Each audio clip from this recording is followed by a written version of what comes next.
Today, I'm going to be talking about gut health with the founder of Rejuvenated, Kathryn Danzey.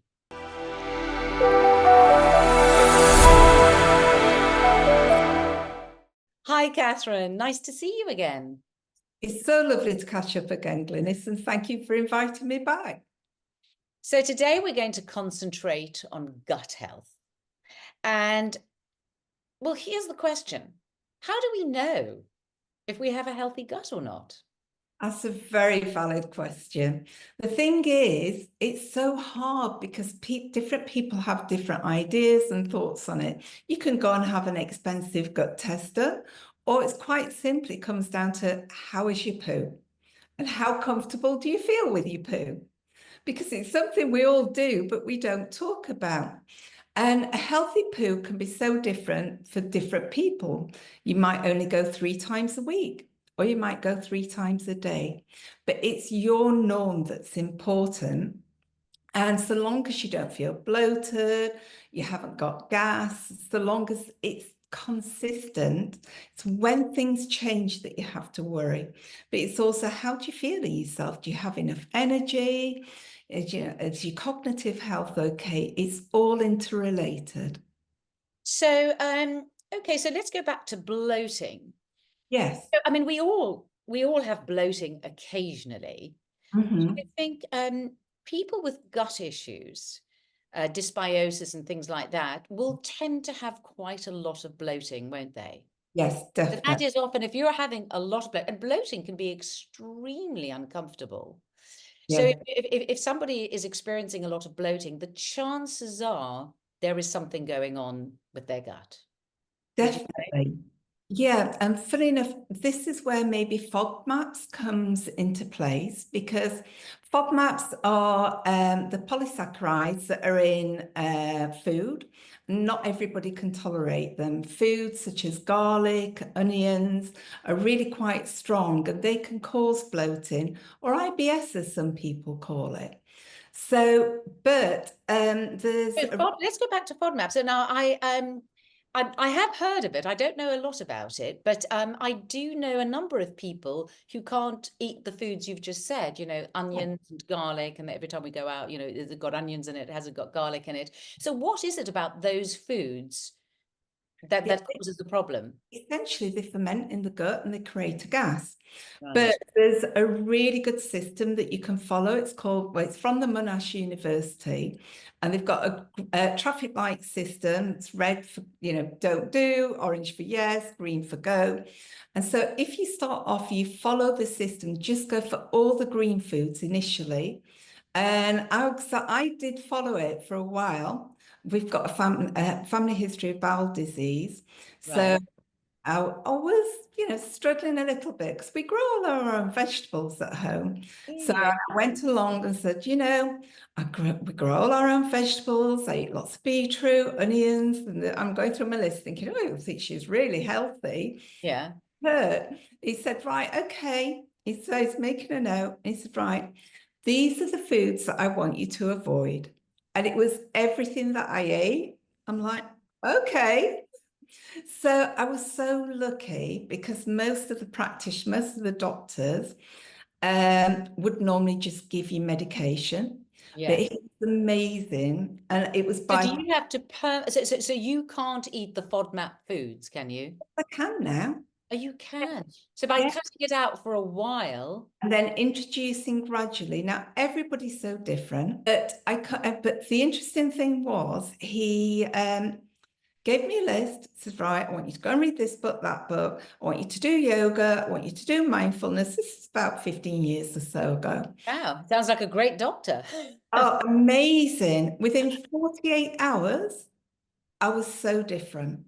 And don't get me wrong, some things I can't tolerate. We did a cookery course in Italy. It's fabulous. And the old mama there, when she was cutting the garlic, she said, you have to cut, the middle, Yes. sort of like little bulb in the middle, Yeah. cut the bulb out and the onion bulb because it's old and it's not good for you. And That's that, the very center of the little yeah, garlic bulb. Oh, yeah, and the really? same with onions, and that really helps. Interesting. See, I've never had a reaction, Yeah, so I don't know. I guess I'm lucky, not one of those. But it is true that a lot of vegetables have got lectins in as well, yeah, which is very yeah. hard on the gut. Mhm. So, okay, so a sign of bloating can be, and you said also a sign of being tired all the time. So would you say, you know, it's hard to identify why one is tired all the time. It could be from eating ultra processed food, couldn't it? Or Definitely. bad sleep habits or too much blue light. I mean, there are a lot of things, but you're saying that um, if there are gut issues, that can make you very tired as well. Because you're not absorbing the food correctly. Yes, that well, that is one of the big Mhm. issues is when you get gut issues and things like dysbiosis, it can stop you absorbing foods. Yeah. And I know that because it actually happened to me. So I know about that. But I had no symptoms whatsoever. They said they'd never then so I only found it out by accident actually, and they said they'd never known anyone who didn't have any symptoms whatsoever, no bloating, absolutely nothing. But of course, the gut is also your whole immune system depends on your gut Yeah, as well. totally. And something like, I think it's 70% of our immune system's in our gut. Amazing. So, yeah. And aren't most of our neurotransmitters in our gut as well? Well, they're learning more and more at the moment. And we've got the gut-brain axis, which is based on the vagus nerve. There's a lot of communication through the vagus nerve. It's the largest nerve in the body and actually goes from our neck, it's 10th cranial nerve, through our heart, through our lungs, through our stomach, and into the colon. So you can understand when you're getting stressed, it's like the vagus nerve tightens up. It's almost like an elastic band. So Yeah. you see that when you get stressed, how it can affect so much. It can affect your digestive system. It can affect the heart palpitations and so on. But the interesting thing is they now believe that 90% of the chatter between the gut and the brain is actually from the gut telling the brain things, Wow. It which is is quite incredible. absolutely, it's Yeah, extraordinary, isn't it? The power of the gut. And I think it's only in the last few decades they've realized just how important it is in that way. Um, so what would you do to suggest to promote a healthy gut? What are the things one can do to ensure one has a healthy gut? I mean, obviously, eating healthily is yeah. crucial because Help. eating junk is not going to help. All the aspects that we talk about lifestyle, isn't it? Stress, is a big thing. Sleep, exercise. When you exercise, you tone in the gut. But as you say, food is so important. Fiber is important. To get 30 grams of fiber a day is so important. And we talk about, as we get older, proteins. Like it's all about protein at the moment, but fiber is essential. And when we're sort of chatting about FODMAPs, then sometimes it's harder for people to get the fiber, but it's finding the foods that suit you. I mean, it's like Ryvitas, it's like, well, how do I get food on the go? Ryvitas are rich in fiber. I just want to mention, because there's a big trend at the moment for 30 plants in a week. It's not so essential, that you beat yourself up that you've got to get 30 different plants. No, and there's different. There are different theories on that now because Um, a lot of people. I've also spoken to Dr. Zoe Harcum on here, and she looks at the data, and the yeah. data shows that animal products, and I know a lot of people don't eat animal products anymore, but contain so many nutrients, Mhm. and a lot of people do actually struggle with vegetables because they are hard to digest and they do have lectins in. So I personally just try to find a balance. I try and get, I mean, I don't eat red meat myself, but I try and get my lots of eggs and chicken and fish, and I try and get that animal protein. And then I'm never going to give up vegetables and fruit because I happen to really like them. And I'm so used to thinking how healthy they are. So I would never be able to not. Um, but what it has brought me to is I started eating a lot of Greek yogurt I love because it's it. very Yeah. high in protein and it's a wonderful probiotic. It's got live cultures in. So I'm really hoping it's good for you because I'm eating a lot of it. Yes, Me I love it. too. You know what I do, which is I didn't realize it has 10 grams of fiber per 100 grams. I don't normally have 100 grams of time. Fiber in Greek yogurt. No, no, raw cacao. In what? Raw cacao, you know, cocoa. Oh, raw cacao. Oh, does it? I have my Greek yogurt with a sprinkling of raw cocoa. I love it. Yeah, that's a really, really, yes, I've done that as well. I put a teaspoon of raw cacao and mix it Mm. up, put a few blueberries in, maybe Yeah, sprinkle some cacao nibs on top, yeah. and absolutely delicious. So I tend to use it either as like as a breakfast or as a dessert. And Mhm. yeah, it's very, very satisfying. I didn't realize that there was 10 grams of 10 grams of fiber and 100 grams of cocoa. Wow, I actually didn't know that. And so do you do any products to support gut health yourself? But as we do immune complex, and by boosting the immune Of system, you course, boost the your immune gut. complex. Yes, one of my favorites. And then cellular calm complex, obviously that's calming the digestive system, calming the vagus nerve and so on. Right. So, and you're right. I mean, and that's how I found out about my dysbiosis, that they think came from stress. So it is amazing. It's Mm. amazing what stress can do to your body. But tell us a bit more, the immune complex. So obviously it's boosting your immunity and helping your gut health. So what have you got in immune complex? So many ingredients just to help gently boost the immune system. It's got beta glucans in, which actually activate the immune cells. It's got cordyceps in, acai berry, turmeric, and of course probiotics, which is so important. Yeah, it is really great. I've used it all winter, and I have to say it's stood me in very good stead, I have to say. As people, everybody's been coming down with everything. So yes, I really rate immune complex. Very good. So have you got anything else that supports gut health? The protein smooth is really good because it's got the inulin in it, which is the fiber, and also glucosamine. So, but inulin actually helps to break down the fat around the organs. So that's particularly beneficial. But the interesting thing is, I feel that there's only so much that they know on gut health at the moment. And Yeah. even like the latest studies are just, well, we need to research this more. And it's how our gut health changes as a female over years. It's very much like as we're young before puberty, it's very much like a male's gut health. But then Yeah. as puberty, it starts to change.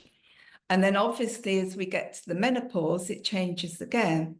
And so there's not been enough research done yet. And I think we know that it changes as we get to the menopause because we do start to struggle with bloating and things like that. And while some bloating is good because while we're digesting, the foods are creating gases. Yeah. So some bloating's good, but for it to some people really do struggle as they get to the menopausal year. Yes. So there needs to be more work done on that. And we change more back towards, I'm saying towards, not as, towards a male microbiome. And the other thing that's interesting is when What did you say? A what microbiome? a male, A as we go male. through the menopause, I'm not saying we switch to, but more towards. We So change. are you saying that men have a different microbiome in their gut than women? Right, as we get to puberty, we're the same pretty much as we get to puberty. This is the latest thoughts. As we get Right. to puberty, well, pre-puberty, we're the same. As we get to puberty, we start to change, and estrogen's a big factor in that. So, but then as we get towards menopause, it starts to change again, and it goes more in in sync with a man's, but not totally, but more Right. towards. Interesting. Other thing Very, is, very interesting. which is expected, really. Well, you People, expect that in the hormones, but I didn't know in the microbiome as well. yeah. Interestingly, when we live together, we've got similarities because obviously very often we would normally eat the same food because we're having the same meals. So there's similarities in families. So a family that's eating a lot of processed food will have a very different microbiome to another family. Yeah. I think it's the Tutsi tribe. A tribe in Africa, what they did was they tested their microbiome, and we nowadays only have 50% of the microbiome that they have. We've lost so much through us. We live in houses that we use, detergents in and So do so you on. think we're born with a diminished microbiome, or Yes. does it die off as we're living this toxic life? Yeah, through generations, and I'm sure for like at least 100 years, it would have been Yeah, different yeah, from, yeah. a tribe living in Africa. But it's interesting. I'm curious whether they'll start and introduce some different bacterias. It's like, and very often, if you live in an over-sanitized house, should we say, Yes. you may be less resistant to infections and so on. Yes, yes, that is an interesting aspect, that we need to come into contact with the outside, with dirt and everything, to have a robust microbiome and immune system. And of course, our immune systems today have to deal with so much more than our Mm. ancestors did, because we have pollution, we eat ultra processed foods, we breathe in things, and the soils. So our immune systems really have quite a big job these days. And I like that as well. We're sat on computers all day. Yeah. Kids could go out and play like they used to. Yes, yes. And all the time people used to spend outdoors, and now Yeah. here we are sitting, Kathryn, talking away inside. But But yes, but basically, I mean, there's nothing more important than the gut. Gut health is so important. And anybody listening to this, it's just eat well, sleep well, exercise, all those lifestyle things that are good for everything are good for your gut as well. Um, do you have any prebiotics in any of your supplements? we do. Immune Complex does. It has prebiotics and probiotics. That's it. And then so does Cellular Calm Complex. We do a probiotic collagen shot as well. We have the original version, but we have a probiotic one as well if somebody wants to combine the two, because collagen And shots, what's that one called? it's just the collagen shots with the blue badge on it. Oh, but you said that you've got one with probiotics in. Yeah, this is the probiotics. It's just got a sticker on. Oh, right, I see. Yes, So, yes, it's still the collagen shots, but we've right, had right. Oh, probiotics. I see. Oh, Yeah, that's interesting. I didn't know that. yeah. Yeah, well, great. And I do think eating foods like Greek yogurt that has live cultures in it, and fermented foods, and taking a probiotic supplement is a very good idea, because our guts are working very, very hard these days. So yeah, I for many years have taken a supplement. And the other thing is, what I was told by a doctor, an alternative doctor, was that you should switch up your probiotics that you're taking. Don't stay on the same one for longer than 2 or 3 months, because then you'll get because they all have different cultures in them, because then you'll get an over proliferation of that particular culture. So you want to go onto something different every few months, and switch it up. So I thought that was a very interesting point, actually. Okay, well, thank you. Thank you so much. Always lovely to talk to you. Thank you, Glyn. It's been really lovely to chat. And I'm sure we'll talk to you again. Take care.